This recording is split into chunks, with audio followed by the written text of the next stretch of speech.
Hello, hello, and greetings to you. Riffing with Ryan. I'm Ryan. Surprise! And with me in the penalty box right now is an amazing person who I've had the chance to meet a few times, never in this kind of one-on-one recording session that we're going to do. I will be happy to riff with the inimitable and wonderfully emergent, may I say, Peggy Holman. And I just emerged. You just emerged. Yeah. So sometimes I do as we emerge, we do all these little forms. Oh, I'm gonna do this. Maybe we'll do, hey, this is Ryan, this is Peggy.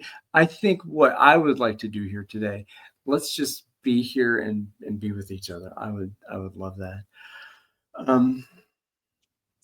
And so it is with humble grace and breathless awe that I stand in reverence of the divine beauty and sacred mystery of the human spirit. And I am so happy to be with you in that moment, with the mystery and with what might emerge today. So, And thank you for the invitation. I'm thrilled to be here and to get to know you a bit more, Ryan. Well, thank you. And for those of you on the outside, Peggy and I got a chance to spend some time together beforehand as well. So not recorded, just for us.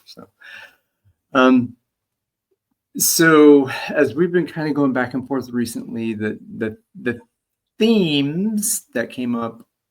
So one, Marv Weisbord just passed away. He of productive workplaces and a long history of organizational development. You sent a message to an email list we both belong to. I had no idea that he passed, A, and B, that he was a jazz pianist of great renown, or maybe not renown, but he's a very good jazz pianist.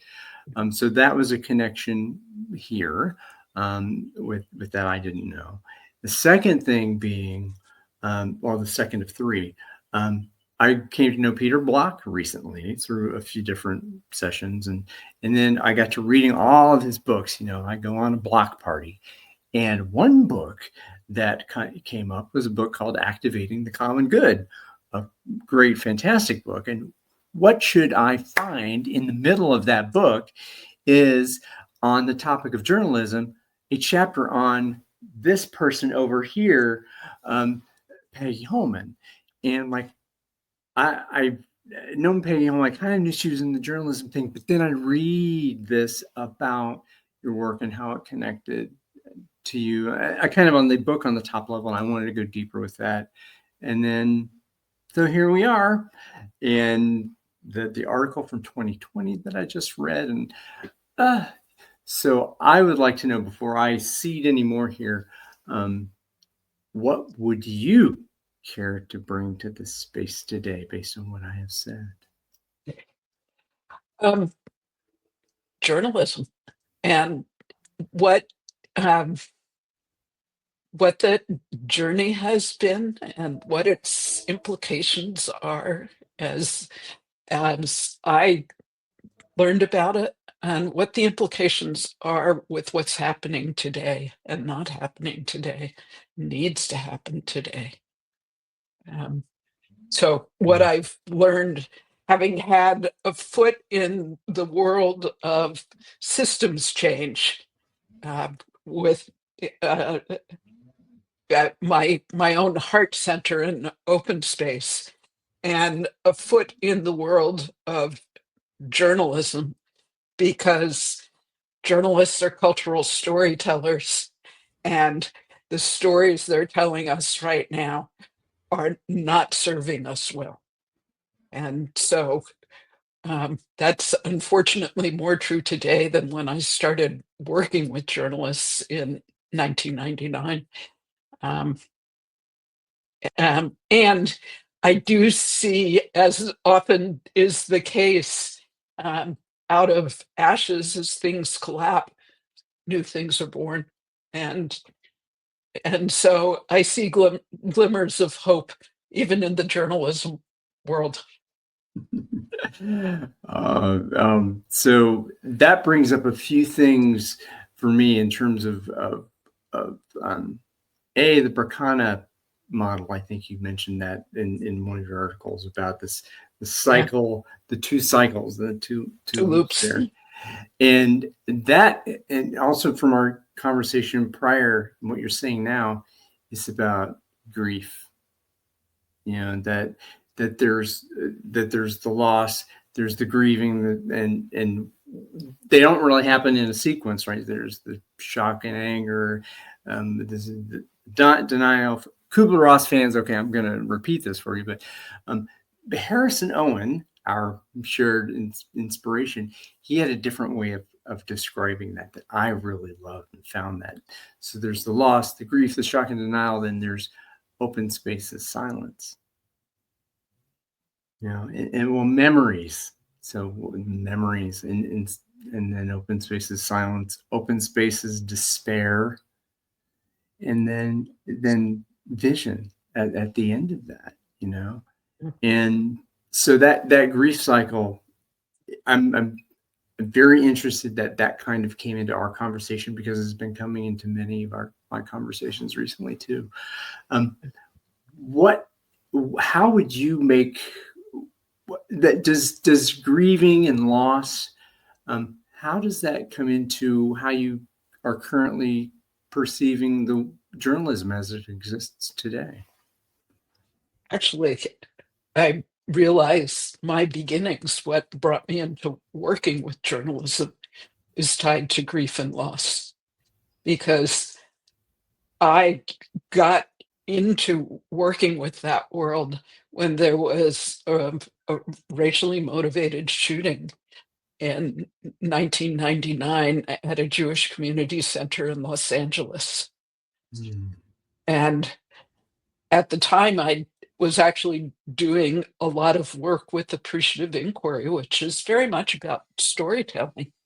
And I thought to myself, the stories that we tell ourselves shape the way we see the world, and that shapes our behavior.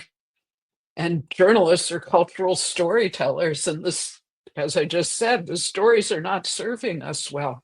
And then I asked myself, you know, given what I do, what can I do?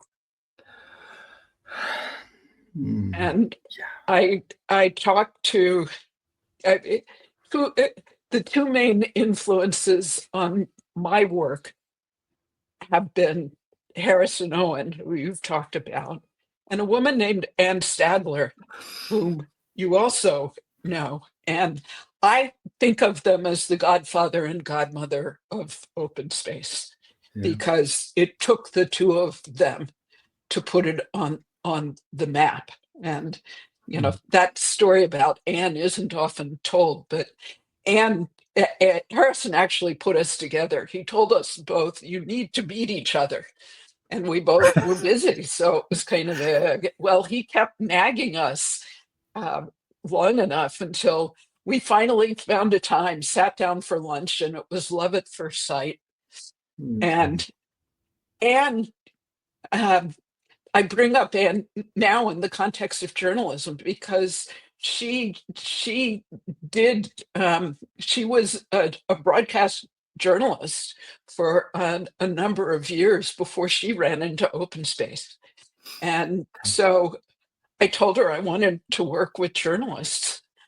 And she put me in touch with a man named Stephen Silha, who was my partner in getting started with journalism.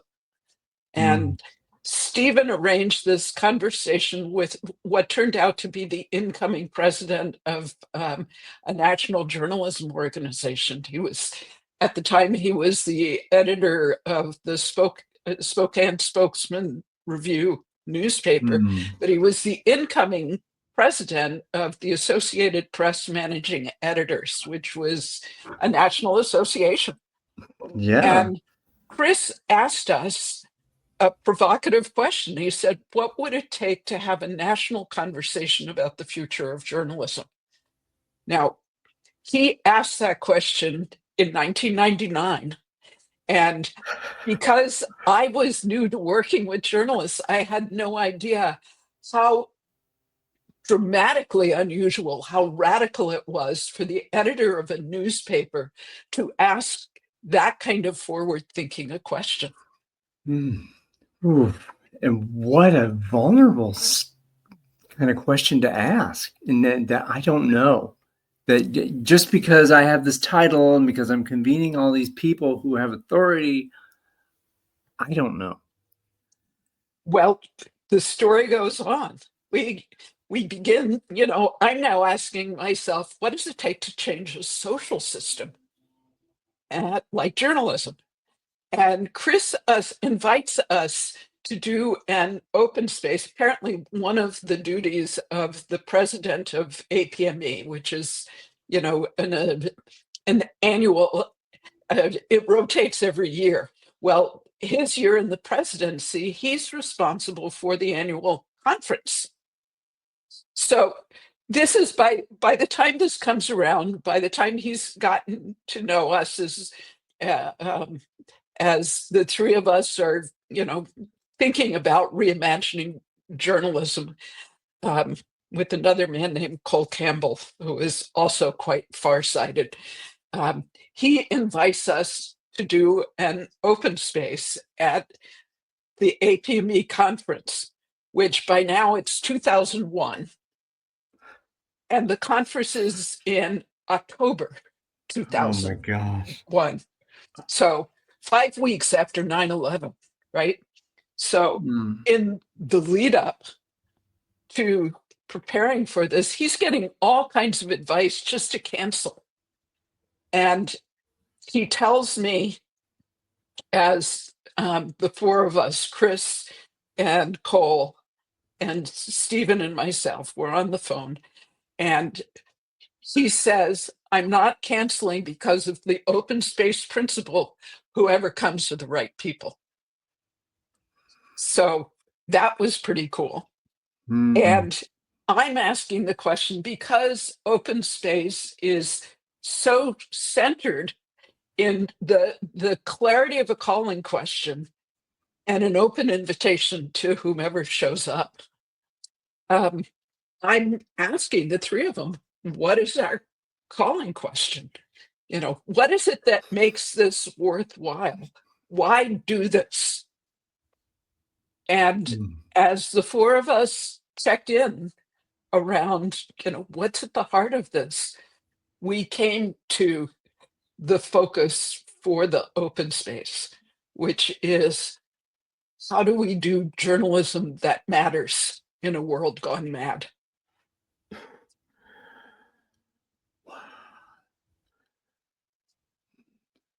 Boy, how alive is that question in 2025? And of course, that was the beginning of what became a 501c3, and we didn't make it official until 2012, but we convened between that 2001 gathering and 2023. We've held 22 convenings, and they have always focused on bringing the whole system into the room. And the definition of it changed over the years. That first conference was just print journalists. You can actually see the history of our convenings at the events tab at journalismthatmatters.org. Because over the years, if you look at the events that we've held, we broadened who got involved. We brought in journalists. We brought, bringing print, broadcast, and new media, as they were called in those early days, new media people together. Nobody did that until we did it. And the notion of calling it an ecosystem, a journalism ecosystem, grew out of a convening that we did where we asked each of the journalists who came to bring some part of their audience with them. And it Mm. was actually a woman from Oakland, East Oakland, who was an acupuncturist, who during, I think, a closing circle said something to the effect, because we were talking about the next newsroom. What does the next newsroom look like? And she gets up and she starts telling all of the journalists in the room, no wonder journalism is so unhealthy. You're crammed at your desk, you're not outside. We don't need a new newsroom. We need a new journalism ecosystem. And we actually changed our calling question to, imagining the new journalism ecosystem.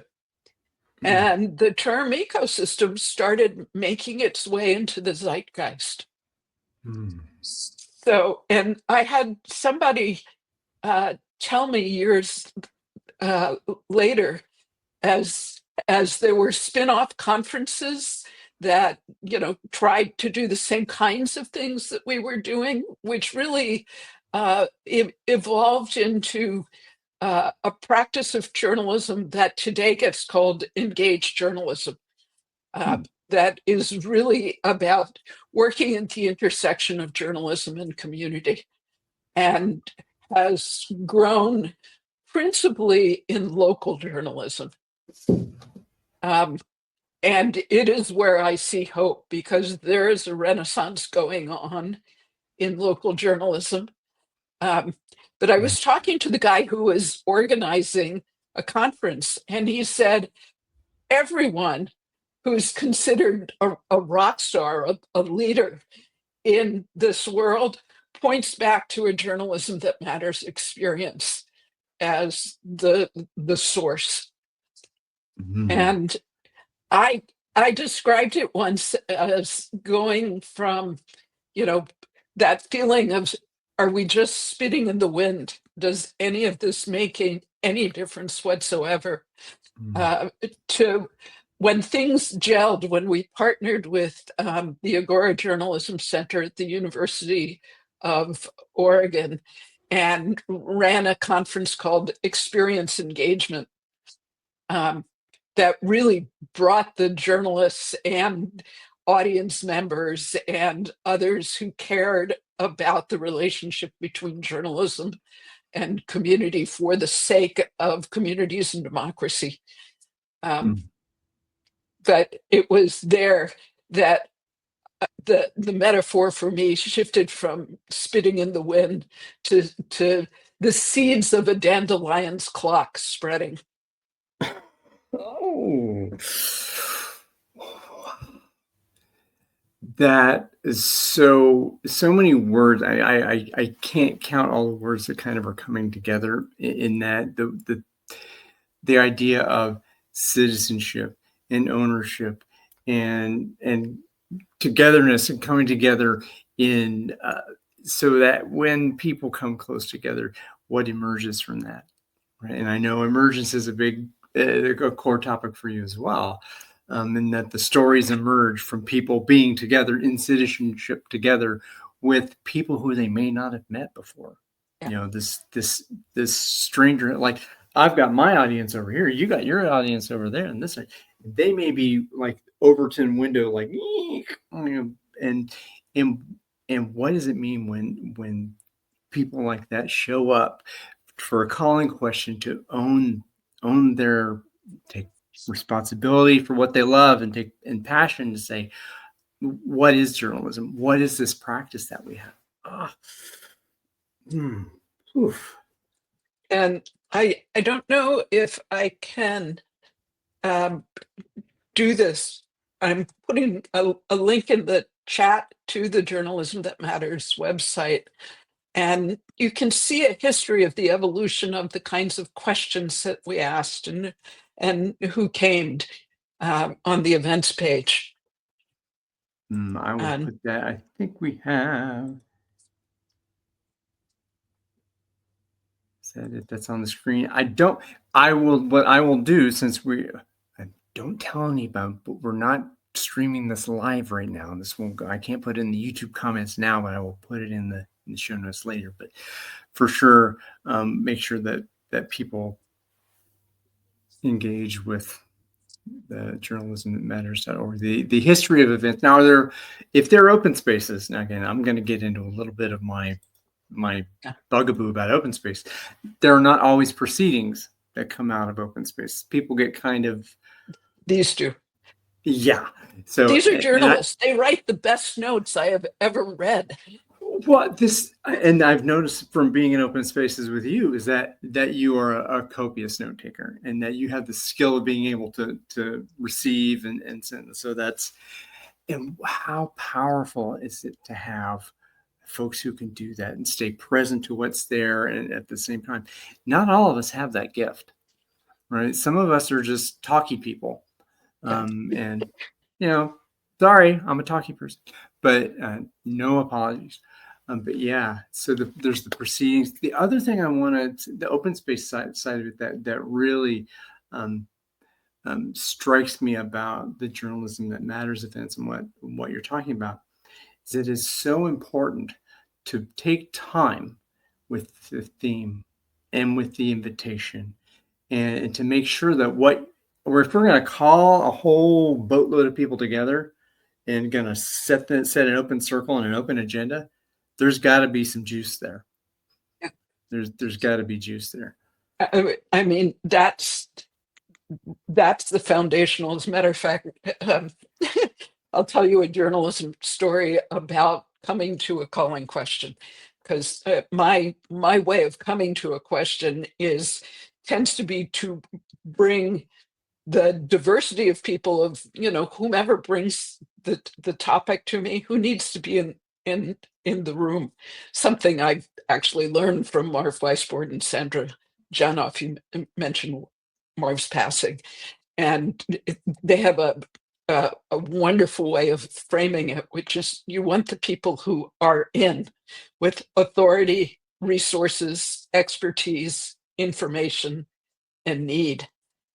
And then I bring a demographic overlay to that, so that you're looking at what demographics are relevant, whether it's age, race, economics, gender, geography, and which, by the way, comes from the Maynard Institute of Journalism Education. They called us the fault lines of things to consider. Anyway, we were doing a convening, and all of the journalism that matters convening have open spaces at their heart. One of the things I learned through the years is when you're working with an intact organization, jumping straight into open space is great. I find it is useful to do some kind of activity that creates a sense of community. So we typically, the first evening, we'll do a World Cafe, or actually we pair people in advance from different parts of the system and invite them to have conversations with each other, which are, appreciative inquiry kind of conversations. So people always show up, those who do them, and we put no pressure on it. But those who do, come in excited to meet the stranger that they've already had a conversation with. So I have to put that, because when you did that, so this brings back to last year in the Creating a Future, creating a world that works for all, the large convening that we're doing, Ben Roberts and all this stuff, that invitation to just connect with one person, that was something that it was so meaningful to me. The person didn't show up at the open space. I kind of didn't care, because it energized me to come there. And Ben said, "Oh, that's the thing that Peggy does." I'm like, well, that's fantastic. And I love that. And again, working with journalists, we invite them to put some notes about their experience, and we would post quotes from their notes around the room. So when people walked in, they would walk into their own words. So the message goes out right away. This is your space. Mm. And then we would open the space. Anyway, we were doing an open space, a journalism matter convening. We were invited to do it at the Poynter Institute, which was like the gold standard in, journalism education for working journalists. And I was approached by a Black woman and a Latino man who said, your convenings are too white, and you need to do something about that. And I had just had an experience outside of with another open space, another situation that really drove home uh, that issue. And at the time, journalism as a field was 85% white and had been stuck at that level for years. So I said to her, "You're right, help me do it." Yeah. And so the next convening we did, we brought together people from different parts of the system. And, this is just the planning group. So there were 6 of us, and I Mm. felt quite honored to be one of 2 white people in the room as they're talking, and we're talking about what's the focus of this. And it became clear there were 2 camps. There were those who wanted to change the existing system and those who wanted to say, blow it up. Yep. And so I do what I always do when there seems to be that kind of attention, is we simply did a talking stick circle. And out of that, what people landed in, because if you're listening close, when people speak their truth from a deep place, clarity emerges. I think in 30 years of doing that, I have had 100% always happens experience of it. But the name that we came to out of that was create or die. And we Yeah. we hosted, and the goal we set was that 75% of our participants be people of color. And we were really Mm. clear that it was important to have white people in the room. And what it did was it created a mix that nobody ever experienced before, Mm. because it flipped everything around Ah. and created a tremendously powerful um, experience for everyone there. And I'm looking here because we tried to capture the themes um, in here. It was basically the insights from that first create or die was I'm opening websites and trying to pull it up, because my memory isn't quite what it used to be, but it was I the no notion need of to apologize for that. embedding journalists in community, and I think that was kind of the big insight, is do it from the inside out. And Mm. there's actually an organization. I wish I could say this was an offshoot of Journalism That Matters. I think this is one of those things that grew independent of it. A place called City Bureau uh, Mm. in Chicago that, among other things, ran something called the Documenters Project, where they trained community members to cover public meetings, and they paid them for it. So Mm.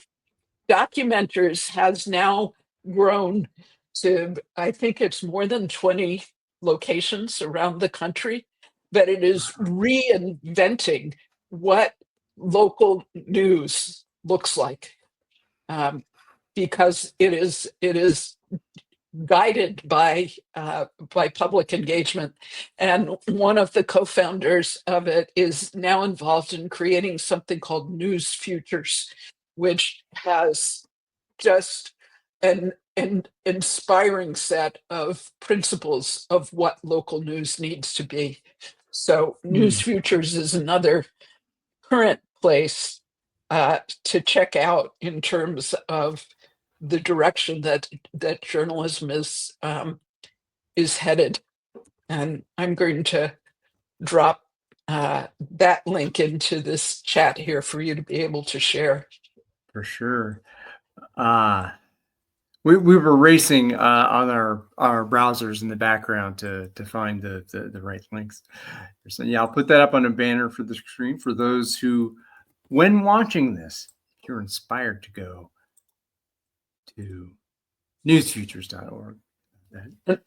I'm going to give you one other link while I've at it. Is at some point, I periodically look at what are we learning and how do we frame what journalism needs to be now. And a few years back, the First Amendment, not surprisingly, is central to journalism. And the First Amendment actually speaks to 5 freedoms. And so I started looking at what I was seeing about the evolution, the trends in journalism to be the kind of civically engaged journalism that I was longing for, that got me started with this to begin with. And much to my amazement, I found a direct overlay between those 5 freedoms and what was emerging.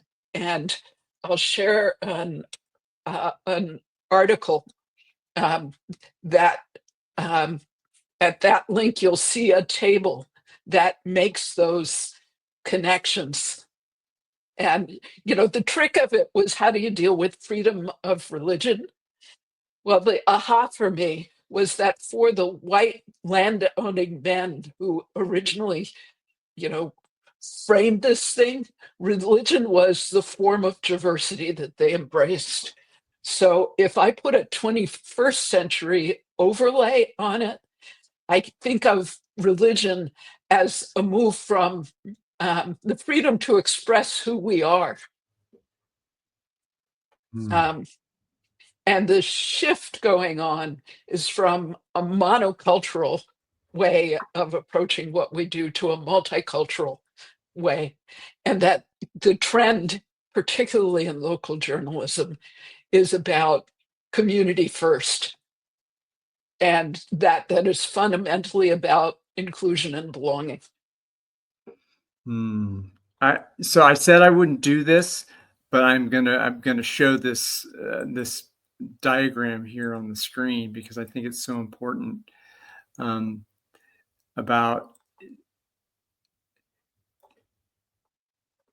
that each of these First Amendment connections, that they go all the way across to again, just y'all can read it for yourselves, of course, but what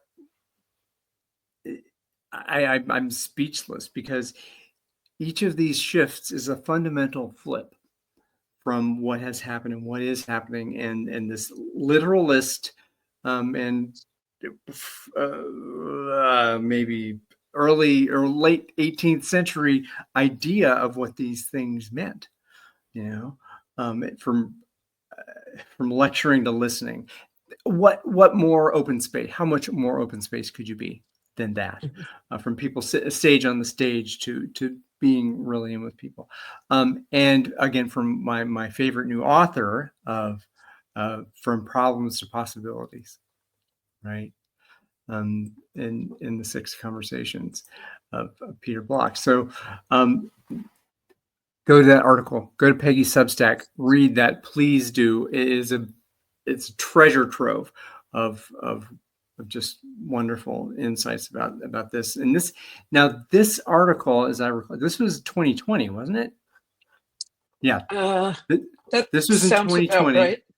There was 2020. There was an article that you put out there in 2010 as well. I think there's a real kind of, I think this was in the Peter Block book. It was about kind of the manifesto, the open letter. It was the open letter to journalism. Do you want to go into that a little bit, how the open letter came about?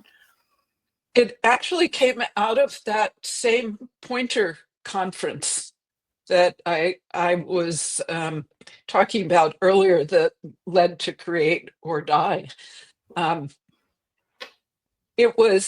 Pointer was like going into the belly of the beast of traditional journalists.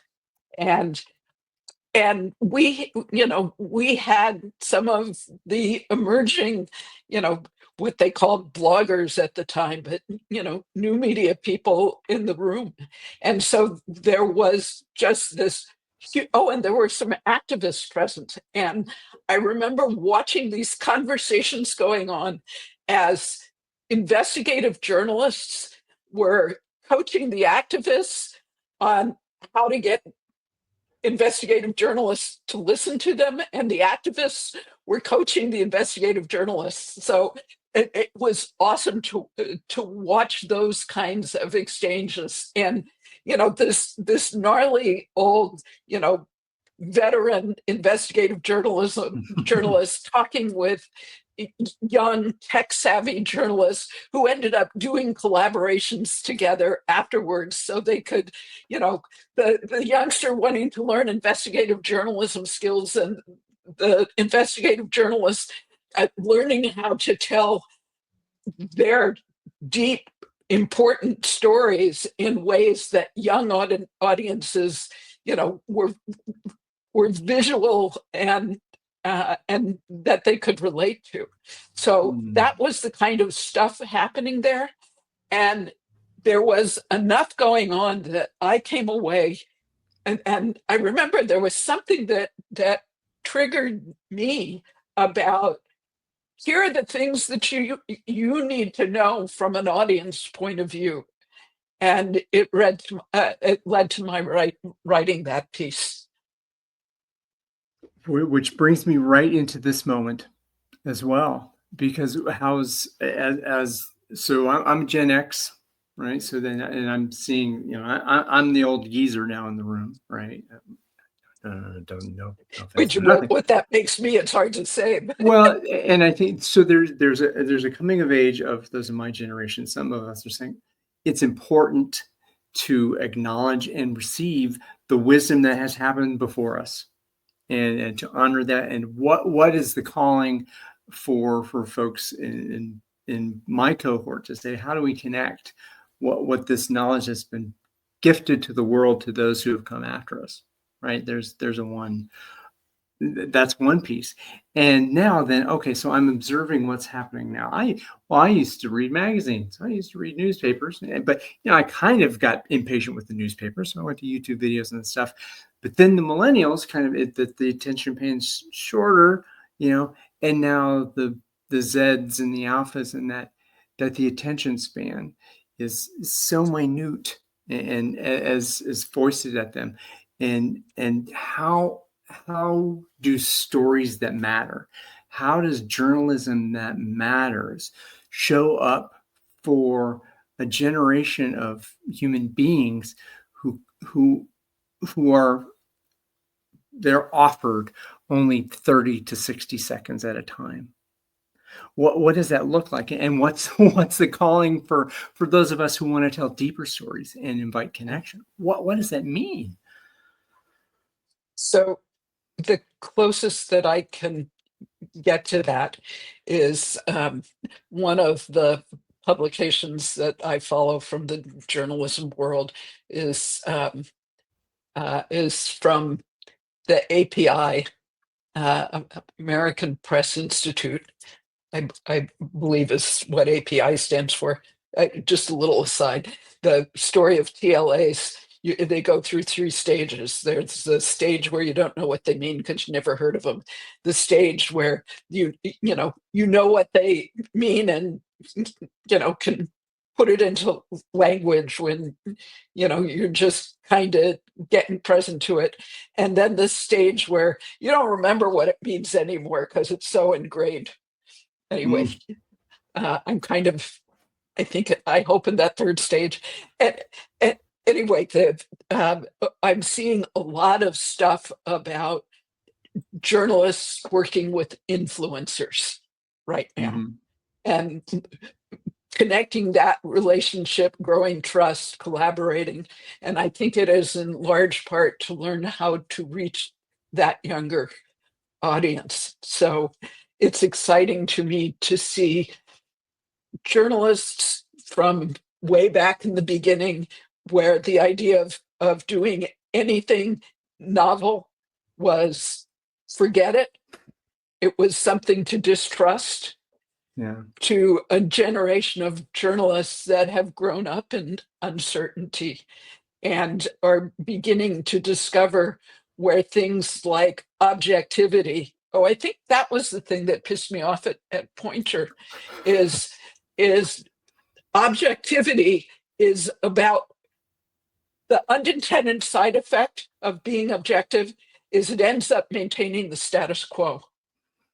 Mm.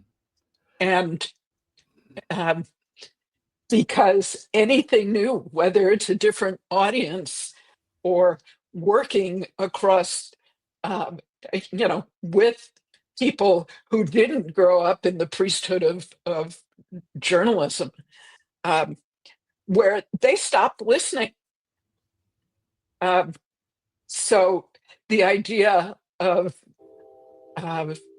revisiting some of the tenets that have been taught in journalism schools for far too long, the rethinking of it is finally going on. And Mm. I see this training on working with, building relationships with influencers as an example of that.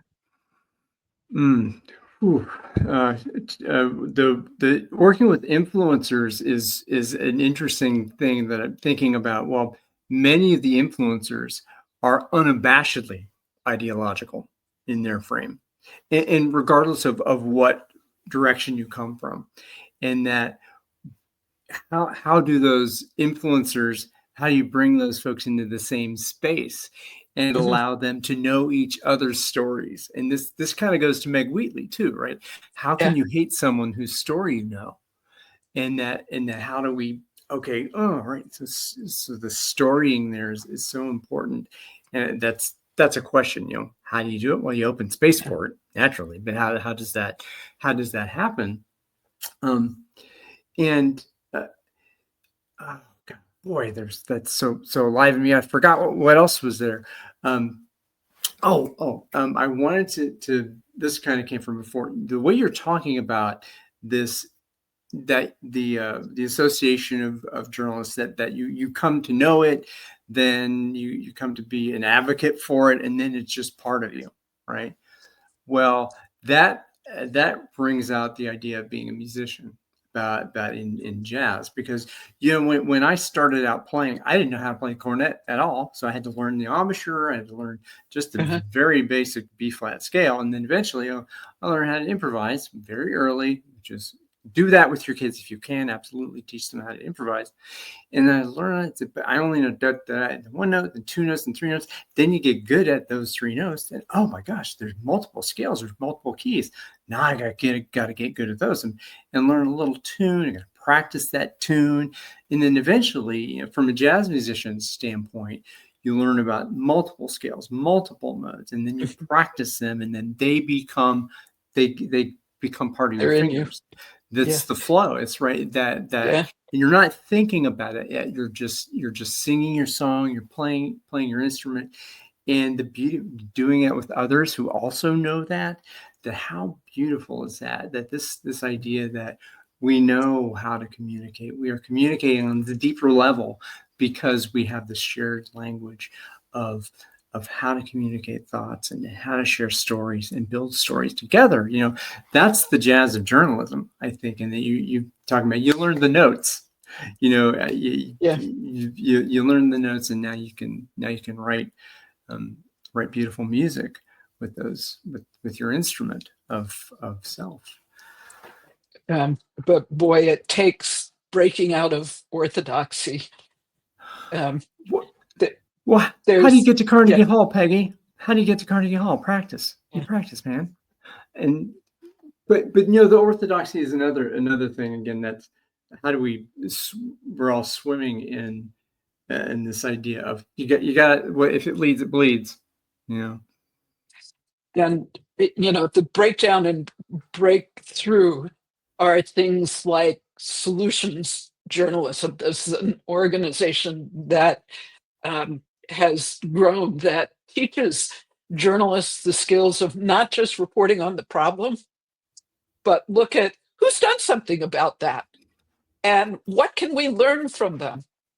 Mm. And they have been successful in infiltrating legacy media to an extent. And Mm. and interestingly, I just coached a couple of people who work with the Solutions Journalism Network in running their annual meeting in open space, um, which was a big leap for them to do as an organization.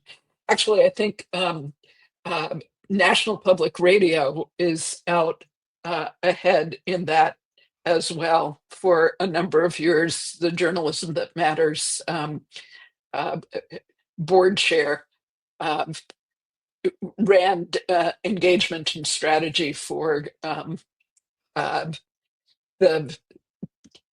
the public radio station in Los Angeles, and she's now the president of public radio in Texas, Mm. which is an interesting time and place. And she uses open space extensively in her practice. Oh, okay. NPR in Texas. That's a talk about in the criteria of the input criteria for a good open space is the place that people care about. Diversity, huge Yep. potential for conflict. Yep. It's in an inordinate amount of complexity, and the moment being a deadline of yesterday. Those are the criteria for open space to always work. Bounded by passion and responsibility coming into that. And also there's this ties into the short form media that is today, right? The 7-second idea that gets how do those the influencers in either or multiple vectors into an open space, right? Into the problem space. How does that create the sense of citizenship and a desire to be engaged with the local stories, and say I'm not going to watch this narrative about people who are 7 levels beyond me and making decisions at a federal level or doing all this kind of jazz, that they're really not in control of my life in the state that I am here. You are here. Maybe you don't believe what I believe.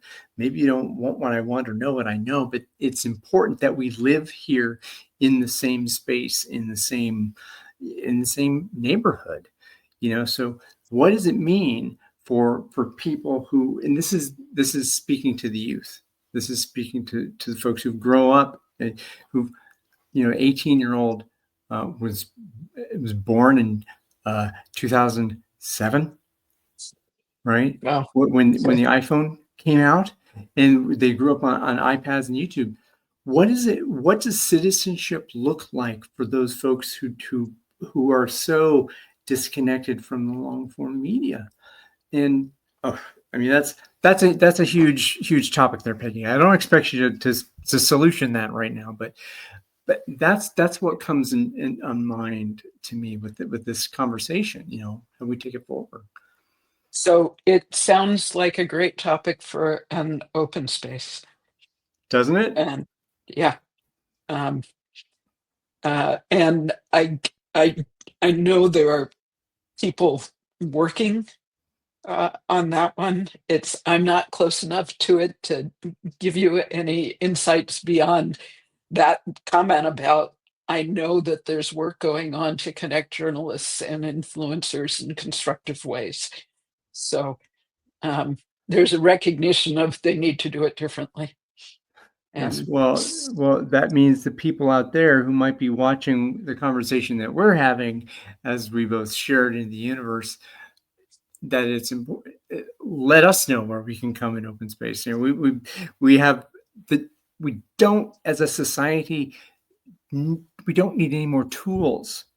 We have all the tools for collaborative change. We have all these tools. You know, you mentioned, you know, appreciative inquiry leading to maybe a world cafe, plus an open space, and then that maybe leads. You know, so these are tools that have been around quite a long time, and that there's this is the jazz of it. There's folks who speak these tools as a native language, as now that we're fluent in these tools, and they're free to be gifted. So yes, may we all open spaces for that. Yes, and I'll mention two things. Juanita Brown, creator of World Cafe, uses the term conversational literacy, which I think is a birthright. And what I know is that when you create the conditions for emergence, for generative change, it begins by creating a space that invites people to show up authentically. And when they do so, they get curious about each other, which is what having a good calling question does, that when you bring the diversity of the system together around something they all care about, rather than fighting, they go deep. And I've watched that over and over again. So that notion of conversational literacy as a birthright is one of the things that comes up for me. And I'm blanking on the other one. I would need a clue back to what you were just saying. I think you sparked me with NPR in Texas. Yeah, no, it was towards the end there. It was something practical that journalists are doing about conversation across difference, and I've forgotten. Well, that's the beauty of having this part recorded. So we will go there. You can roll it back and look. Roll it back. Hey, roll the tape, Ryan.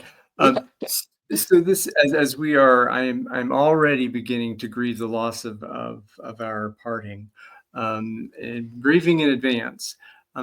I would offer, before we check out here in the end, one question that I've found useful to ask for folks who come into this space is, what's a dangerous question to ask? What would invite risk? You know, what a dangerous question for you that maybe is not being asked that you really think should be?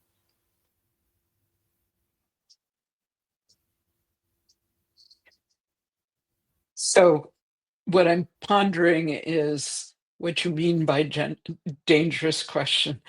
And I'm interpreting it as one that takes us in deeper.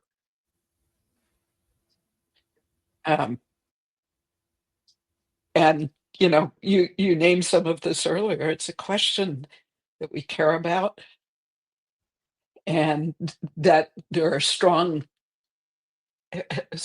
held feelings about, and that no one person can answer. And so if you're looking for what might that question be today,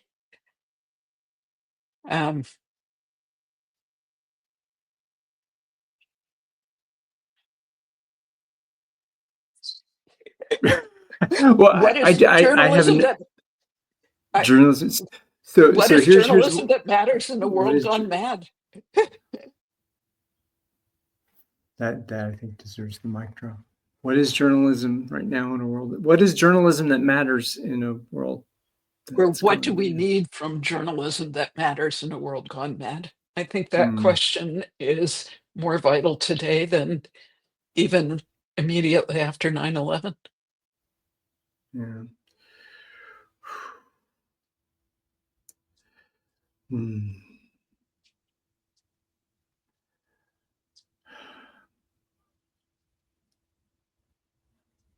What I'm receiving a great gift from your presence here in this space, Peggy. I'm so happy that you agreed to play with me today, and that we've got a chance to make some music about what journalism that matters may look like, the jazz of journalism, and so many of the topics that just came up as surprising.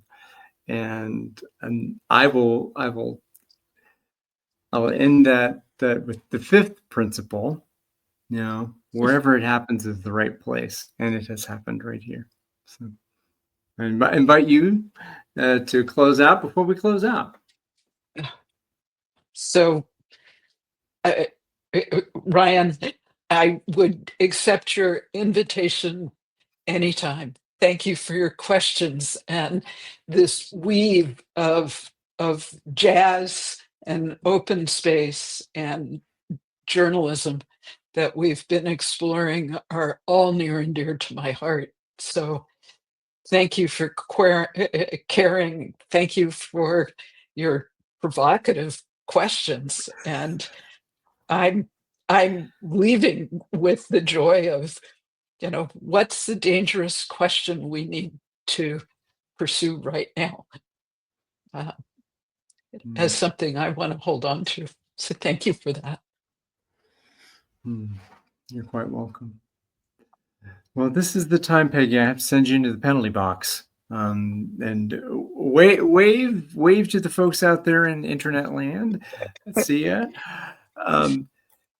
Thank you all for the precious gift of your time and attention. I have so enjoyed this time with Peggy. And there shall be a repeat performance, I would think. So be well, be more purple.